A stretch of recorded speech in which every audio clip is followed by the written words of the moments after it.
Hello students. उम्मीद है कि आप अपने घरों में सेफ और साउंड होंगे। तो आज हम यूनिट 3 शुरू करेंगे। Unit 3 that is equilibrium level of income and employment. So how to determine equilibrium level of income and employment. तो आज उसका एक थोड़ा सा पार्ट हम स्टडी करेंगे।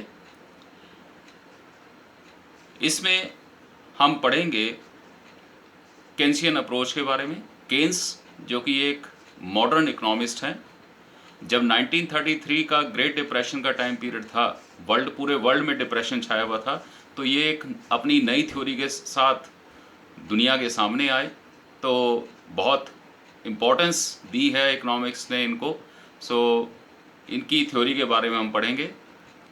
दूसरा, हम इन्हीं की थ्योरी में एग्रीगेट डिमांड और एग्रीगेट सप्लाई का मीनिंग समझने की कोशिश करेंगे और इसको हम डायग्राम से समझेंगे।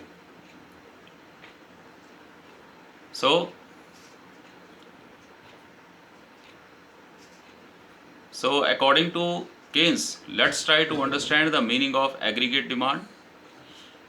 It refers to the sum total of demand for all goods and services in an economy during a year. एक साल में एक अर्थव्यवस्था में वस्तुओं और सेवाओं की कुल मांग को एग्रीगेट डिमांड कहते हैं। एग्रीगेट डिमांड, हम डिमांड कब मानते हैं? हम डिमांड तब मानते हैं जब हम कमोडिटीज़ को परचेज करते हैं। So when we purchase a commodity then we can say we have demanded them. तो aggregate demand in an economy is measured in terms of total expenditure on the goods and services. यानी जब हम वस्तुओं खरीदते हैं तो हम खर्च करते हैं, तो जो टोटल एक्सपेंडिचर वस्तुओं और सेवाओं पर एक इकोनॉमी में किया गया है, सभी वस्तुओं और सेवाओं पर, किसी एक वस्तु पर नहीं, जितनी भी वस्तुओं और सेवाओं पर टोटल एक्सपेंडिचर किया गया है, उसको हम एग्रीगेट डिमांड कहेंगे। तो एक्सपेंडिचर दो पर्पस के लिए किया जाता है। वन इज कंजम्पशन एक्सपेंडिचर, यानी कंजम्पशन पर्पस के लिए, और दूसरा एक्सपेंडिचर होता है निवेश के लिए। निवेश यानी जो कैपिटल गुड्स हैं, मशीनरी है, टूल्स है, इक्विपमेंट्स हैं, इनके ऊपर जो खर्च किया जाता है, it is called the investment expenditure. तो एग्रीगेट डिमांड को हम डिफाइन कर सकते हैं। Aggregate demand is the sum total of consumption expenditure and investment expenditure in an economy in an accounting year.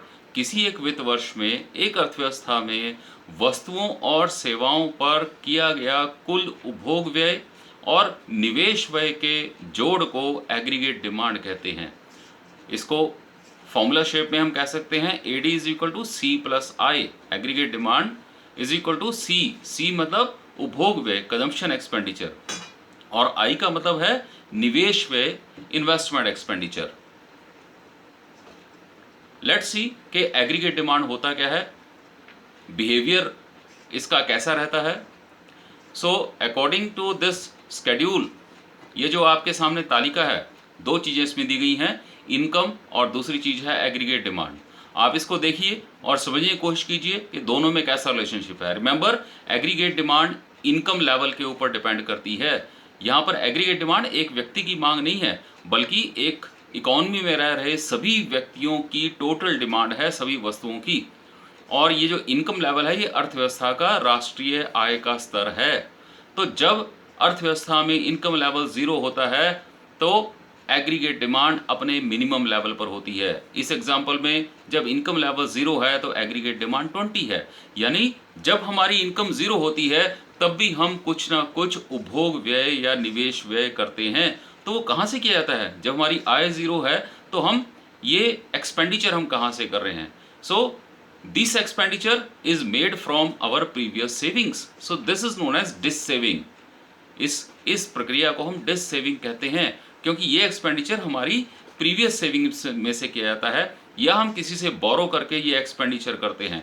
जब हमारी इनकम 0 होती है, जो भी एक्सपेंडिचर हम करते हैं, या तो हम अपनी पुरानी सेविंग्स में से करते हैं या किसी से उधार लेकर या ऋण लेकर करते हैं। So there is always a minimum level of aggregate demand even when the income level is 0। So initially अगर आप इस स्केड्यूल को देखेंगे, aggregate demand is more than the income level. Aggregate demand income level से ज़्यादा है, लेकिन जैसे जैसे इनकम लेवल जैसे जैसे इनकम बढ़ती है, एग्रीगेट डिमांड भी बढ़ती है। लेकिन जो आय में वृद्धि है वो एग्रीगेट डिमांड में वृद्धि से ज़्यादा है। You can see the income increases by 10 10 10 10 plus 10 20 20 plus 10 30 और एग्रीगेट डिमांड 5 5 करके बढ़ रही है। तो ये दर्शाया गया है कि आय में वृद्धि हमेशा हमारी एग्रीगेट डिमांड में वृद्धि से ज़्यादा होती है। नेचुरली शुरू में एग्रीगेट डिमांड ज़्यादा है, इनकम लेवल कम है, लेकिन जैसे जैसे इनकम बढ़ रही है एग्रीगेट डिमांड भी बढ़ रही है, लेकिन इनकम एग्रीगेट डिमांड से ज़्यादा तेज गति से बढ़ रही है। तो नेचुरली एक ऐसा पॉइंट आता है जब वो दोनों इक्वल हैं। So you can see 40-40। So a point comes when income level is equal to aggregate demand, और उसके बाद आप देखेंगे कि इनकम जो है वो एग्रीगेट डिमांड को पीछे छोड़ गई है। सो आफ्टर दैट पॉइंट, यानी जब इनकम और एग्रीगेट डिमांड बराबर होते हैं उसके बाद जो इनकम लेवल है it surpasses the aggregate demand level.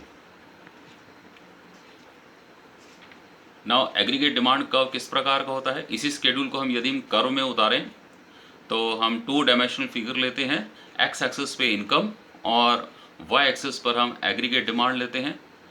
ये जो कर्व है 45 डिग्री का कर्व, ये इनकम लाइन है जो कि प्रोपोर्शनेट रिलेशनशिप शो कर रही है एक्स एक्सिस और वाई एक्सिस में, यानी जितनी इनकम उतनी एग्रीगेट डिमांड, लेकिन ऐसा नहीं होता।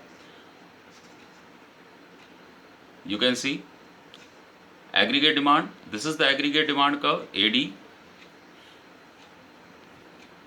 तो जो एडी एग्रीगेट डिमांड कर्व है, शुरू में एग्रीगेट डिमांड इनकम लेवल से ज़्यादा है, जब इनकम लेवल 0 है तो एग्रीगेट डिमांड समथिंग पॉजिटिव है, और एक टाइम पर एग्रीगेट डिमांड और इनकम कर्व दोनों एक दूसरे को इंटरसेक्ट कर रहे हैं और उसके बाद इनकम एग्रीगेट डिमांड से ज़्यादा हो जाती है।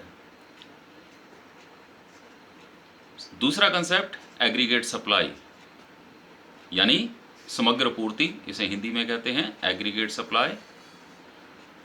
सो it refers to the value of flow of goods and services in the economy in an accounting year. Flow means the production of goods and services. तो एक अर्थव्यवस्था में एक वर्ष में जितने मूल्य की वस्तुओं और सेवाओं का उत्पादन होता है उसे एग्रीगेट सप्लाई कहते हैं। और एक इकोनॉमी में प्रोडक्शन हमेशा इनकम के बराबर होती है। Production is always equal to income in an economy. Income जो प्रोडक्शन इक्वल इनकम के इक्वल होगी, तो इनकम का इस्तेमाल किस लिए किया जाता है, इनकम का इस्तेमाल या तो हम इनकम का इस्तेमाल किस लिए करते हैं, either we use the income for consumption expenditure और some part of income is saved. So income या तो कंज्यूम कर ली जाती है या सेव कर ली जाती है। So aggregate supply is the sum total of consumption expenditure and saving in an economy in an accounting year. तो एग्रीगेट सप्लाई क्या होती है, उपभोग व्यय और बचत के जोड़ को एग्रीगेट सप्लाई कहते हैं। So aggregate supply is C plus S.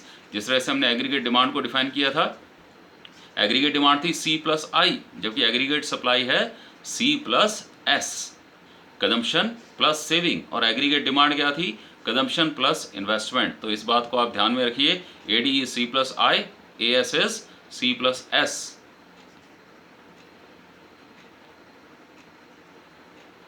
Now behavior of aggregate supply. Remember aggregate supply depends upon the level of employment in the economy, और इसका level of employment के साथ पॉजिटिव प्रोपोर्शनेट रिलेशनशिप होता है। यानी अगर रोजगार 10% बढ़ता है तो एग्रीगेट सप्लाई भी 10% बढ़ेगी। So aggregate supply increases proportionate to increase in the employment level in the economy. As increase aggregate supply increases in the same percentage in which employment level increases. जो एग्रीगेट सप्लाई है वो उसी proportionate या उसी percentage में बढ़ती है जिस परसेंटेज में रोजगार का स्तर बढ़ता है। You can C employment level 0 था तो उत्पादन कुछ भी नहीं हो रहा था, 10% रोजगार का स्तर बढ़ा तो एग्रीगेट सप्लाई भी 10% बढ़ गई, 20% रोजगार का स्तर बढ़ा तो एग्रीगेट सप्लाई भी 20 होगी। इसी तरह 30, 40, 50 जब एम्प्लॉयमेंट लेवल हुआ तो एग्रीगेट सप्लाई भी 30, 40, 50, 60 हो गई। तो एग्रीगेट सप्लाई कर्व इज, अगर इसको हम ड्रॉ करेंगे, you will find aggregate supply curve is 45 degree curve. यानी जो पीछे हमने एग्रीगेट डिमांड कर्व में हमने ड्रॉ किया था income line, that is nothing but the aggregate supply curve, क्योंकि एग्रीगेट सप्लाई इनकम के बराबर होती है, अभी हमने थोड़ी देर पहले ही पढ़ा। सो इफ यू ड्रॉ, क्योंकि इनकम या तो कंज्यूम कर ली जाती है या सेव कर ली जाती है, सो इनकम लाइन जो हमने ड्रॉ की थी that is also the aggregate supply curve of the economy and it is of 45 degree, remember.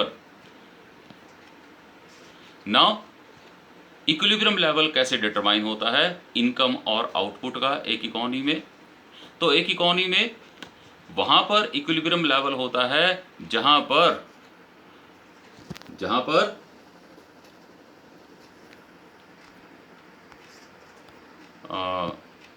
पर एग्रीगेट डिमांड और एग्रीगेट सप्लाई बराबर होती हैं।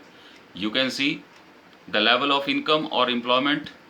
अगर हम इन दोनों को एग्रीगेट डिमांड एग्रीगेट सप्लाई के स्केड्यूल को यदि हम क्लब अप कर दें तो हमारे पास ये आएगा। तो आप पाएंगे कि जब इनकम लेवल या एम्प्लॉयमेंट लेवल 40 है तो एग्रीगेट डिमांड भी 40 है और एग्रीगेट सप्लाई भी 40 है। सो this is the equilibrium level of the economy. So we can understand this with the help of a diagram also. So equilibrium level of income and employment take place where aggregate demand is equal to aggregate supply. So we can understand it with the help of a diagram. On y-axis we have taken the aggregate demand and aggregate supply. On x-axis we have taken income, output and or the employment. So aggregate supply curve is of 45 degree. Aggregate demand curve, when income level is 0 there is minimum level of aggregate demand. So aggregate demand is positively related. Initially it is more than aggregate supply, लेकिन एक time पर ये दोनों equal आ जाते हैं और उसके बाद एग्रीगेट सप्लाई एग्रीगेट डिमांड से ज़्यादा हो जाती है। सो जहाँ पर ये इक्वल हैं वहीं पर इक्विलिब्रियम लेवल होगा। तो इक्वल कहाँ पे हैं? इट मीन्स दैट जहाँ पर ये इंटरसेक्ट कर रहे हैं aggregate demand aggregate supply. So what this equilibrium level means? It means all the goods and services produced will be consumed in the same accounting year. Aggregate supply production को show कर रहा है, aggregate demand expenditure को show कर रही है। जब ये दोनों इक्वल हैं तो क्या शो कर रहा है? ये शो कर रहा है कि जितनी वस्तुओं और सेवाओं का एक साल में उत्पादन होगा वो सारी की सारी कंज्यूम कर ली जाएंगी उसी अकाउंटिंग ईयर में। इसका मतलब क्या है कि there will not be any surplus और डेफिसिट ऑफ द कमोडिटी। ना तो वस्तुएं जरूरत से ज़्यादा उत्पादन होंगी ना ही जरूरत से कम उत्पादित होंगी।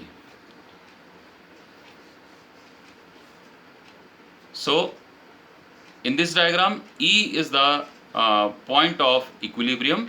E जो बिंदु है वो इक्विलिब्रियम बिंदु है जहां पर एग्रीगेट डिमांड और एग्रीगेट सप्लाई इक्वल हैं।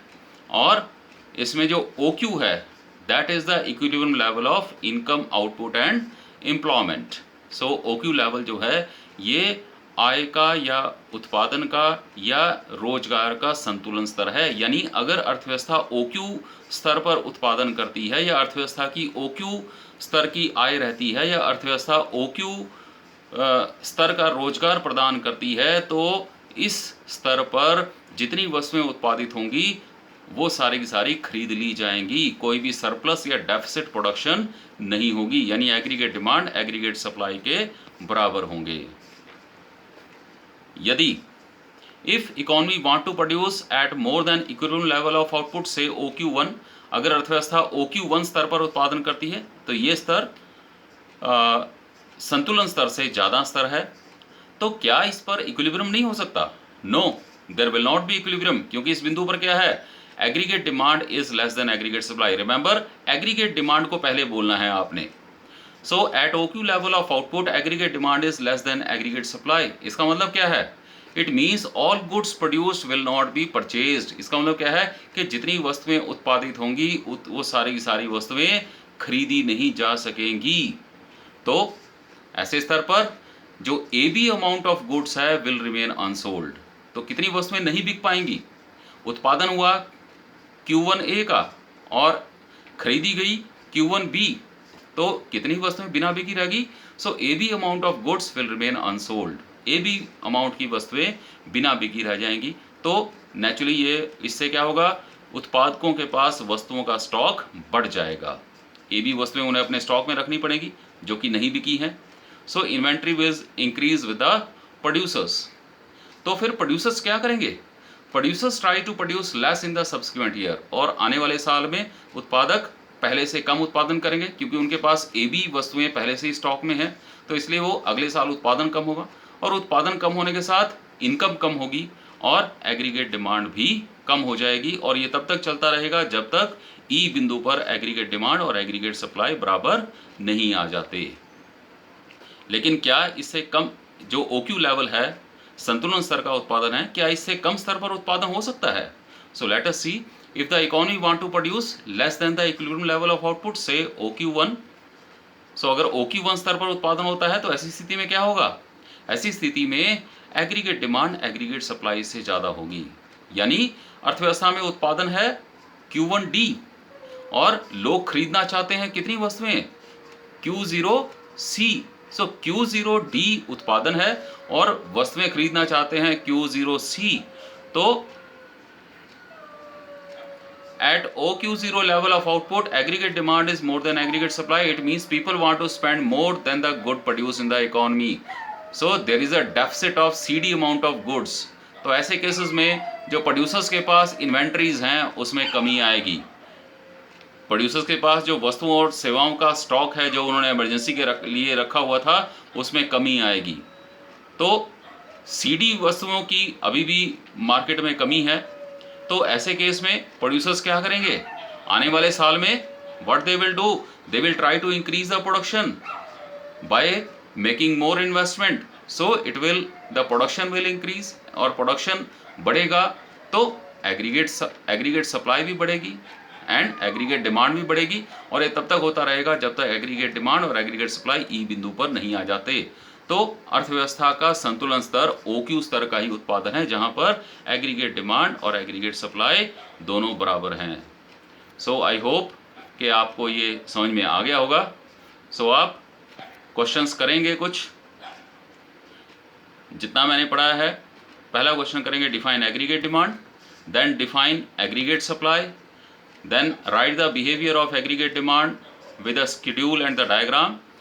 Same question with the aggregate supply, write the behavior of aggregate supply with the schedule and diagram. And fourth question you will do is explain how the equilibrium level of income and employment take place in an economy. ये diagram के साथ समझाएंगे। जो last की मैंने आपको 3 slides दिखाई हैं वो इसका आंसर है लास्ट वाले क्वेश्चन का। Thank you very much, good night, शब्बा खैर।